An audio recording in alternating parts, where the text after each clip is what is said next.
Welcome to Motoring Monday for October 13th, 2014. I'm Sam Haymart for Test Driven TV. This week we have a special edition for the 2014 Texas Truck Rodeo. This is an annual event where the Texas Auto Writers Association journalists, of which I'm one, we test all the latest trucks, SUVs, and crossover vehicles to determine which is the best of Texas. We have the winners coming right up.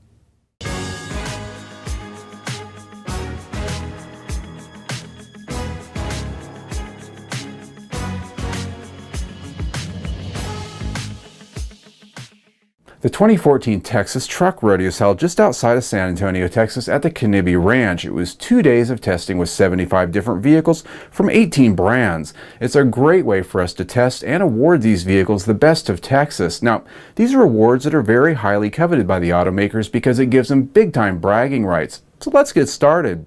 This year's off-road vehicle of Texas goes to the 2015 Jeep Wrangler. Competing with very few other vehicles, the 2015 Jeep Wrangler Willys Wheeler and Rubicon Hard Rock Edition wowed us with their off-road prowess from both ends of the Wrangler price range. The Rubicon Hard Rock Edition had the top-deck four-wheel drive system with locking front and rear 410 Dana 44 axles. With a crawl ratio as low as 73:1, it made child's play of our off-road course as you would expect. Offering up a higher level trim stature on top of Rubicon is what Hard Rock was all about. Black leather heated seats and a new premium Alpine stereo system were nice additions, as were the many unique trim and appearance adds. The Power Dome hood has functional heat extractors and really looks good behind the wheel. It has the expected red tow hooks at the front and rear, as well as off-road rock rails for added protection out here. On the more affordable end of the line was the Wrangler Sport-based Willys Wheeler Edition, giving you upgraded off-road gear without having to go all the way up to the Rubicon trim level. It gets a track-lock Dana 44 rear axle with 373 gears and a larger wheel and tire package. Visuals include some historic themed touches like four-wheel drive and Willys graphics. I have to admit, I really fell in love with that Jeep Wrangler so much so I wish I could have taken one home. Now, all of these vehicles you're going to see today, we're going to have a complete drive review on coming up in the next week or two, so stay tuned for that. Now, really waking up the midsize truck segment was Chevrolet, who took midsize pickup of Texas with their 2015 Colorado. Highly anticipated this year was GM's return to the midsize truck class with both the GMC Canyon and Chevrolet Colorado trucks. This anticipation was as much curiosity as anything, as for many of us, this was the first chance behind the wheel to see if they were any good at all. And they didn't disappoint. Both on-road and on the back trails of Texas, a new 2015 Chevrolet Colorado proved itself against the class competitors Toyota Tacoma and the Nissan Frontier, offering the freshest style and latest features. It's not all about the flashy new looks and having the newest toys, though. The new Colorado showed a new level of chassis refinement, feeling a solid composure out in the rough, and drivability from its new powertrain offerings. The Top Dog Z71 crew cab we tested on the off-road course was far more nimble and easily maneuvered than any of the full-size trucks. Its optional 3.6-liter V6 at 305 horsepower, it just quietly hums along with full-size truck power. Its interior did admittedly feel much more contemporary than its peers Toyota and Nissan, not to mention packed with all the latest and frankly expected feature content today, including a backup camera, infotainment, and driver information systems. You know, I very much appreciate the breath of fresh air the new 2015 Chevrolet Colorado and the GMC Canyon bring to the midsize truck market. It's been dead for some time, very little competition, and with the new diesel coming from both those trucks next year, it's only going to get hotter. Count on it. Now, Lincoln this year, they returned to the Texas Truck Rodeo after a bit of a hiatus, and you know what? I bet they're not regretting it because they took home Crossover Utility of Texas honors with their 2015 MKC. Introduced earlier this year, Lincoln's new entry point for their luxury crossover offerings competed against the also new 2015 Lexus NX and the slightly larger GMC Acadia Denali. Similar to the Lexus NX in size and scope, the 2015 Lincoln MKC we tested had the up-level and exclusive to Lincoln 285 horsepower, 2.3-liter EcoBoost turbocharged 4-cylinder engine. That power gets delivered rather smoothly and impressively to all four wheels, which are kept planted by a continuous controlled damping suspension.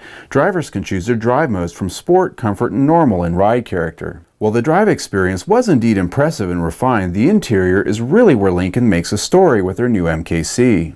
Lincoln, once a badge engineering brand, really stepped up with a cabin lined with genuine woods that look and feel the part. Hand-stitched soft-touch trims are virtually everywhere you look and run your hand. Technology abounds too, with a full suite of infotainment and driver assistance systems that match dot for dot what the competition offers. Unique here is also Lincoln's push-button gear selection in lieu of a lever. It was a very close call this year in this class because Lexus really brought their A game in the 2015 NX crossover, a very impressive vehicle as well. Jeep returned this year for another win with their Jeep Grand Cherokee, taking SUV of Texas. The Jeep Grand Cherokee is no stranger to this honor, having won it now for 5 consecutive years. Fueling its continuous King of the Hill status are distinctions of this class, like its optional 3-liter EcoDiesel engine. That engine, in fact, is still the big news over a year after it became available. Its magic combination of smooth torque and fuel economy that's far beyond most gas engines is still something that gets the eye of the journalists. The EcoDiesel purrs along like a good friend, particularly out here in the backwoods where its 420 pound-feet of torque just drags it through about anything you can throw at it. The Grand Cherokee also offers in its competitive set a level of luxury options and trim grades, myriad ways to go with off-road capabilities, and 3 other powertrains to choose aside that EcoDiesel. Available features like an adjustable air suspension, leather-lined interior trims, and just the ability to have the Grand Cherokee in any flavor you want, from backroads trail friend to the ultimate luxury liner, are really what keeps it on top. Having just been refreshed for the 2014 model year, the 2015 Grand Cherokee came to us with very few changes, yet it still took home a win despite not being the new shiny thing. What was the new shiny thing this year was the 2015 Ford F-150 pickups, all new, and they took home the highly coveted and contested Truck of Texas. Before I get too much further after just saying that, what made the 2015 Ford F-150 the winner for this year's Truck of Texas went well beyond the surface of first impressions and lust for what's new. This truck is a sea change, a vehicle which literally changes every aspect of what you expect from a full-size truck. The headline groundbreaker is its body constructed entirely of aluminum for up to a 700-pound weight loss on the high end and an average of 500 pounds on the mid-levels. That isn't the whole story, however, as the 2015 Ford F-150 brings with it all new powertrains, a stronger high-strength steel frame, and segment-first infotainment and driver assistance technologies. Because that new aluminum body itself is so dramatically lighter, Ford was able to increase the truck's capabilities by almost the same amount of its weight savings. In the process, they also downsized the engine lineup, offering increased fuel economy, but in a sick twist, still offering high power. Those engines we tested included the all-new 2.7-liter EcoBoost V6, an engine you can option in addition to the already popular 3.5-liter EcoBoost. For only about $500 on the option sheet, you get 325 horsepower and 375 pound-feet of towing torque.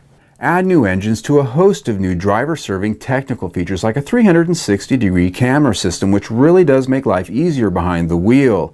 You know, there was a time I scoffed at these things, but you know what? They really do provide value. How does it drive? Well, as you can see, the new F-150 is well capable of getting itself in and out of tight spots, just the same as the one which came before it. The torque of its new EcoBoost engines or the venerable 5-liter V8 give you that go-anywhere confidence you expect. Its lighter weight isn't something you notice in terms of a flimsier or less substantial feel. In fact, with its stronger high-strength steel frame, the new F-150 feels tougher and tighter than ever. A dramatic distinction in feel of aluminum versus steel when behind the wheel just isn't there. It just feels like a good old truck. We'll be bringing you a far more detailed review very soon, so stay tuned. In our reality check segment this week, we actually take a closer look at Ford's risky decision in building the body of the all-new 2015 Ford F-150 out of aluminum. During the Texas Truck Rodeo, I had the chance to talk to F-150 engineer Pete Reyes about the weight and gravity of their move to lighten the F-150 by going to an all-aluminum body. After all, it has so many implications and potential pitfalls. The obvious concerns are from the consumer angle, with how they will accept it, with their own questions of long-term durability, cost of repairs or replacement parts, and even long-term corrosion resistance. But for Ford, the impact of this new direction went well beyond just that. Changing from steel to aluminum changed every single aspect of the design and engineering for this new truck. You can't just roll a different metal through the stamps. An entirely new stamping procedure and plant had to be created. A new supply chain needed to be built to keep that aluminum coming. How the bodies are constructed is completely different. Spot welds give way to rivets and high bond adhesives, something not very common for mainstream mass production. Going into this, Ford had to buy a long-term one-way ticket in every aspect of design, construction, and manufacturing. Bottom line is there's no going back. In 2 or 3 years, they can't just say, oh wait, this sucks, let's start making these out of steel again. They're well too far into the woods for that. While it might seem like a really risky move, Ford's actually doubling down, having just announced that the next generation Super Duty trucks will also have aluminum bodies, and rumor has it the next generation of the truck-based SUVs may also have aluminum as well. Now it's time for our money shot, where we take the best photo from this week's news and we show it to you. This week, we break the tradition from the press release source pictures and show you a still frame from our own video out of the Texas Truck Rodeo. You know something, I admittedly fell in love with the 2015 Jeep Wrangler Rubicon Hard Rock Edition, so expect biased and gushing reportage on this one going forward. It just really pressed my buttons. Well folks, that's it for Motoring Monday this week. Click on the link right there to subscribe to our YouTube channel. There, you'll get the updates on all the test drives that are coming out of this episode, as well as our regular news and our Motoring Monday episodes. You can also follow us on the Google, Twitter, and that Facebook by simply searching Test Driven TV there, or you can click the buttons on our website if you're there. They're right over there, easy to find. I'm Sam Haymart for Test Driven TV. I hope you enjoyed the ride.